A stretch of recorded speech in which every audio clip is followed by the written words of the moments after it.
Ann Musungu, KTN, Nairobi.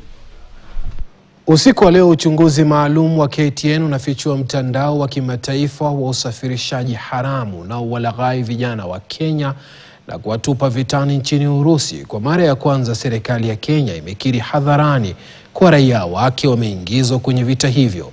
Waziri mwandamizi na ambaye pia ni waziri wa masuala ya nchi za kigeni Musalia Mudavadi amethibitisha kuwa Wakenya kadhaa wamekwama kwenye kambi za kijeshi nchini Urusi. Uchunguzi wa KTN unadokeza jinsi vijana hawa wanavyovutiwa na mawakala wasiojulikana wanaowahadaa kupitia visa vya utalii na ahadi za ajira.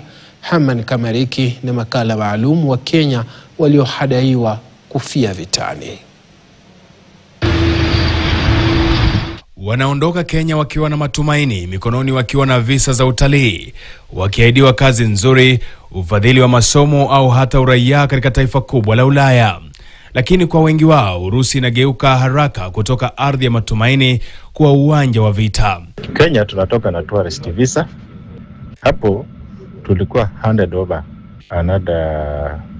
another visa ambayo sasa ni ya kuishi, na hiyo visa ilikuwa sasa ni ya kuishi kukaa Russia na Belarus. Wakati hayo yakijiri, serikali ya Kenya kupitia wizara ya masuala ya nje ya nchi imethibitisha kuwa imeanzisha mazungumzo na serikali ya Urusi kuhakikisha raia wa Kenya waliokwama vitani wanaachiliwa na kurejeshwa nyumbani salama. Uchunguzi wa KTN umebaini kuwa makumi ya vijana hapa nchini, wengi wao wanaume wenye umri kati ya miaka 20 na 30, wamekuwa wakisajiliwa kwa siri na mawakala wasiojulikana wanaofanya kazi kaunti za Nairobi na Mombasa. Murasha akirecruit wa Kenya, minimum requirement anaikanga anataka ex-police, ex-KDF, yani mtu mwenye anaye handle weapon. Kwa sababu huku kwa college hawana time ya kufundisha mtu. KTN imebaini pia kuwa waajiriwa kutoka Kenya, Tanzania, Uganda, Burundi na Somalia hupelekwa kwenye kambi za kijeshi karibu na mji wa Belgorod ulio mpakani mwa Urusi na Ukraine. Mkicross border kuingia ndani ya Ukraine, SIM card na network na internet za Russia zote zinakuwa off. Literally unakuwa mteja. Na pale Ukraine once umepelekwa huko, si place utakaa 1 month alafu unarudishwa Russia. Kule ukipelekwa unaweza kaa 6 months ndio changeover ifanyike, ama hata ukae mwaka.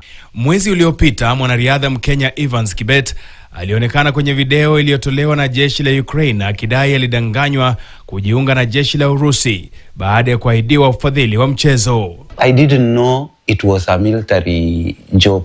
So he told me sign here, sign here. After finishing signing, he took my passport and my phone and say I will bring back to you. And that is how everything went wrong. Wataalam wanaonya kuwa umaskini na ukosefu wa ajira unachangia mno hali hii hatari, huku Benki ya Dunia ikikadiria kiwango cha ukosefu wa ajira miongoni mwa vijana nchini Kenya kufikia 12%. Haman Kamariki, KTN.